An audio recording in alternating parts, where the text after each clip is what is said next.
வணக்கம் நேர்களே, இன்னைக்கு நாம பார்க்கக்கூடிய பதிவு பிப்ரவரி மாத பலன்கள் பார்த்துட்டு வந்துட்டு இருக்கிறோம். அதனுடைய வரிசையில் இன்னைக்கு நாம பார்க்கக்கூடிய ராசி என்பர்கள் மகர ராசி என்பர்கள். மகர ராசி என்பர்களினுடைய கோச்சார கிரகங்களின் நிலவரங்கள் இந்த மாதத்துல மிதுன ராசியில குரு பகவான் வக்ரத்தன்மையோடு இருக்கிறார். சிம்ம ராசியில கேது பகவான், உங்களுடைய மகர ராசியிலேயே உங்களுடைய ராசியிலேயே சூரியன், செவ்வாய், புதன், சுக்கிரன் 4 கிரகங்களும், அடுத்து கும்ப ராசியில ராகு பகவான், மீன ராசியில சனி இயல்பு தன்மையோட இருக்கிறார். உங்களுடைய ராசியில இருக்கக்கூடிய 4 கிரகங்கள் இந்த மாதத்துல உங்களுடைய ராசிக்கு 2ஆம் இடத்துல பயணிக்க போகுது. ராகுவோடு சேர்ந்து பயணம் செய்யக்கூடிய ஒரு நேரமாக தான் இருக்க போகுது. 5 கிரகங்களின் சேர்க்கை இந்த பிப்ரவரி மாதத்துல ஏற்படக்கூடிய ஒரு தருணம். இந்த மாதத்துல இந்த மகர ராசி என்பர்கள் இருக்கக்கூடிய சில மாற்றங்கள், அவர்களுக்கு கிடைக்கக்கூடிய பலன்களை பற்றி தான் இந்த பதிவுல நம்ம தெளிவா பார்க்க போறோம். இந்த சேனலை முதன்முறையா பாக்குறீங்க அப்படின்னா சப்ஸ்கிரைப் பண்ணிக்கோங்க, பெல் பட்டன்ல ஆல் ஆப்ஷன் சூஸ் பண்ணிக்கோங்க. மகர ராசி என்பர்கள் ராசிக்கு அதிபதி சனி பகவான் காலபுருஷனுக்கு 10ஆம் இடமான அந்த ஜீவனஸ்தானத்திலையும் கர்மஸ்தானத்திலையும் இருக்கக்கூடிய ராசி என்பர்கள் தான் இந்த மகர ராசி என்பர்கள். எப்போதுமே ஒரு விடாமுயற்சி, உழைப்பு, அடுத்து பார்த்தீங்கன்னா ரொம்ப ஒரு நிதானமாக செயல்படக்கூடிய ஒரு அமைப்பு அப்படின்றது இந்த மகர ராசி என்பர்களுக்கு இருக்கும். இவர்கள் கிட்டலாம் நம்ம போய் பேசணும் அப்படின்னா, இந்த மகர ராசி என்பர்களே வீட்டில் இருக்கிறாங்க அப்படின்னா யோசிச்சு யோசிச்சு பதில் சொல்லக்கூடிய ஒரு அன்பர்களாக தான் இருப்பாங்க. எந்த வார்த்தையை வெளியில விடணும், எந்த வார்த்தைகளை வெளியில விடக்கூடாது அப்படின்ற மாதிரியான அந்த ஒவ்வொரு வார்த்தைகளுக்கும் மதிப்பு கொடுக்கக்கூடியவர்கள் இந்த மகர ராசி என்பர்கள்.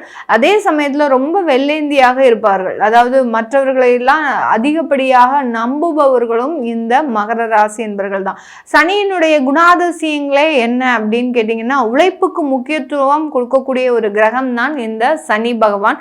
அடுத்து பார்த்தீங்கன்னா, மற்றவர்களை எளிதாக நம்பக்கூடிய ஒரு அமைப்பை கொடுக்கக்கூடிய ஒரு கிரகமும் இந்த சனி பகவான் தான்.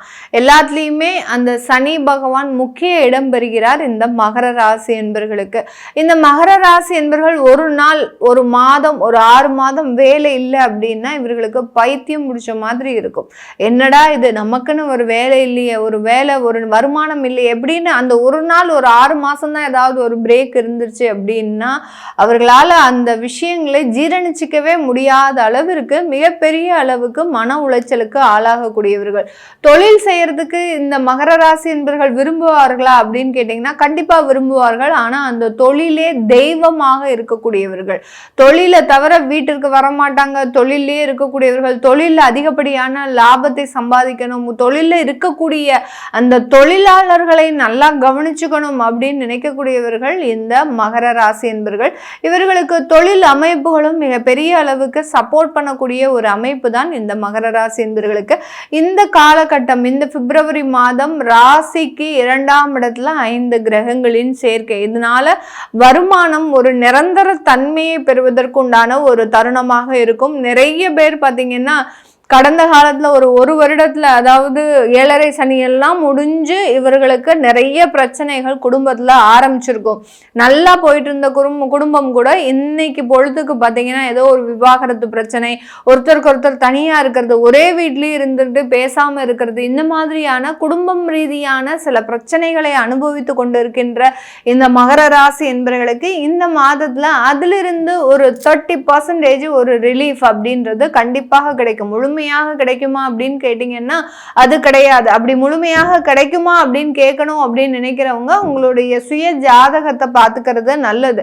ஏன்னா இந்த குடும்பம் ரீதியான சில விஷயங்கள்ல இவங்களால ஒரு முடிவெடுக்க முடியாமல் ஒரு தடுமாற்றம் அடையக்கூடிய ஒரு சூழ்நிலையில இருக்கிறீங்க. எவ்வளவுதான் நீங்க சரி பண்ணி எடுத்துட்டு போனாலும் அந்த குடும்பத்துல ஏதோ ஒரு தொந்தரவுகள் உங்களை சுற்றி நின்றுட்டு தான் இருக்குது.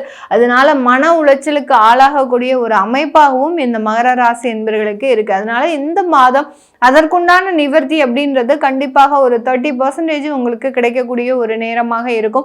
உங்களுடைய ராசி அதிபதி 3ஆம் இடத்துல உபஜயஸ்தானத்துல இருக்கிறார், இயல்பு தன்மையோட இருக்கிறார். இதனால நிறைய இடமாற்றங்கள் செய்துக்கிட்டீங்க இந்த பிப்ரவரி மாதம் அப்படின்னா உங்களுடைய தொந்தரவுகள் ஒரு 50% அப்படியே கம்ப்ரஸ் ஆகிறதுக்கு உண்டான ஒரு நேரமாக தான் இருக்கும்.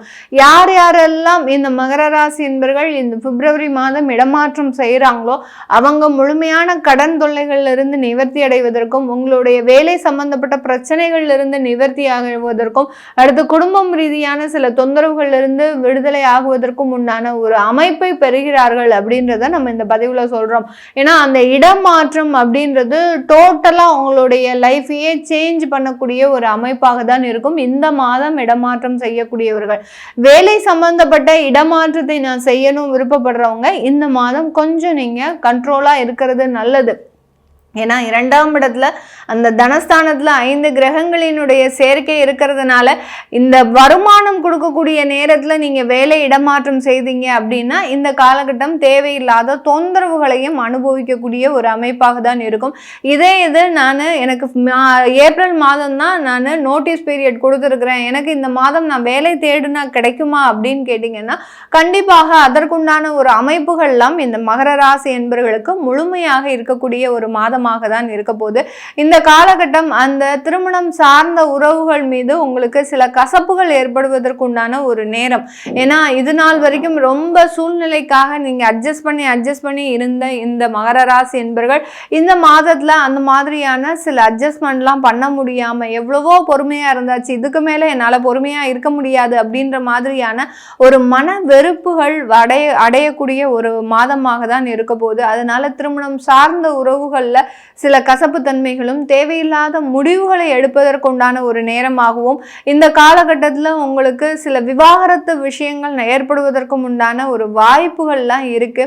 ஒரு நிதானம் தவறி முடிவெடுக்கும் போது சில விஷயத்துல உங்களுக்கு ஏமாற்றமும் இருக்கும். அதனால ரொம்ப கவனமாக இந்த திருமணம் சார்ந்த முடிவுகள் எடுக்கக்கூடிய ஒரு விஷயத்துல நீங்க உங்களுடைய ஜாதகத்தை ஆலோசனை பண்ணிக்கிறது நல்லது. இந்த காலகட்டம் காதல் சம்பந்தப்பட்ட விஷயங்கள் திருமணமாக கைகூடுவதற்கும் உண்டான ஒரு தருணமாக இருக்கும். ஏன்னா உங்களுடைய 5ஆம் இடத்துல குரு பகவான் வக்கரத்தன்மையோட இருக்கிறார். அடுத்து 5ஆம் வீட்டுக்கு கூட உண்டான அந்த சுக்கிரனும் பார்த்தீங்கன்னா உங்களுடைய 2ஆம் இடத்துல இருக்கிறார். இதனால இந்த காலகட்டம் உங்களுக்கு நல்ல ஒரு திருமணம் உறவுகள் ஏற்படுவதற்கும் ஒரு குடும்ப அமைப்புகள் ஏற்படுவதற்கும் உண்டான ஒரு தருணமாக தான் இந்த மகர ராசி என்பர்களுக்கு இருக்க போது. இந்த மகர ராசி என்பர்கள் தன்னுடைய வெளிநாட்டு வேலையில ஒரு ஸ்திரத்தன்மையை பெறுவதற்குண்டான ஒரு நேரம். நிறைய வெளிநாட்டில் இருக்கக்கூடிய மகர ராசி என்பர்கள் வேலையை விடக்கூடிய ஒரு அமைப்புல இருக்கிறாங்க. அடுத்த மாசம் எனக்கு வேலை இருக்குமா என்னன்னு தெரியல, எனக்கு புது வேலை கிடைக்குமா என்னன்னு தெரியல, இப்படிலாம் நிறைய பிரச்சனைகளை சந்தித்து கொண்டிருக்கின்ற இந்த மகர ராசி என்பர்களுக்கு இந்த மாதத்துல அதுல ஒரு ஸ்திரத்தன்மையை கொடுக்கறதுக்கும் அந்த வேலையில நல்ல ஒரு வருமானத்தை பெறுவதற்கும் உண்டான ஒரு மாதமாக தான் இந்த பிப்ரவரி மாதம் இருக்க போது. மகர ராசி பெண்கள் தன்னுடைய வேலையில நிறைய வளர்ச்சிகளை பெறுவதற்கும் குடும்பம் சார்ந்த முடிவுகள்ல ஒரு நிதானமாக செயல்படுவதற்கும் உண்டான ஒரு நேரம். ஆண்களாக இருக்கிறீங்க அப்படின்னா கொஞ்சம் நிதானம் தவறி செயல்படுவதற்குண்டான ஒரு நேரமாக இருக்கும். மகர ராசி பெண்கள் கொஞ்சம் நிதானத்தோட இருப்பாங்க. தன்னுடைய வாழ்க்கையில எந்த விதமான ஒரு அசம்பாவிதங்களும் நடக்கக்கூடாது, தனக்கு உண்டான குடும்பம் தனக்காகவே இருக்கணும் அப்படின்ற ஒரு விஷயத்துல மிக பெரிய அளவுக்கு ஒரு நல்ல ஒரு வளர்ச்சியை சந்திக்கிறதுக்கு உண்டான ஒரு தருணமாக தான் இருக்க போது. இது எல்லாமே நம்ம கோச்சார நிலவரப்படி பலன்களை கணிச்சு சொல்லியிருக்கிறோம். உங்களுடைய சுய ஜாதக திசாபுத்தி பலன்களை பார்க்கணும் விருப்பப்படுறவங்க கீழே இருக்கிற நம்பருக்கு நீங்க வாட்ஸ்அப்ல மெசேஜ் அனுப்புங்க, உங்களுக்கு உண்டான கன்சல்டேஷன் வரும். அடுத்து பார்த்தீங்கன்னா உங்களுடைய குழந்தைகளுக்கு ஜாதகம் பார்க்கணும், அடுத்து குழந்தைகளுக்கு நியூமராலஜி படி பெயர் வைக்கணும்னு நினைக்கிறவங்களும் கீழே இருக்கிற நம்பருக்கு வாட்ஸ்அப்ல மெசேஜ் அனுப்புங்க, அதற்கு உண்டான விவரங்கள் தெரிய வரும். உங்களிடமிருந்து விடைபெறுவது உங்கள் ஆஸ்ட்ரோ பூர்ணா. நன்றி, வணக்கம்.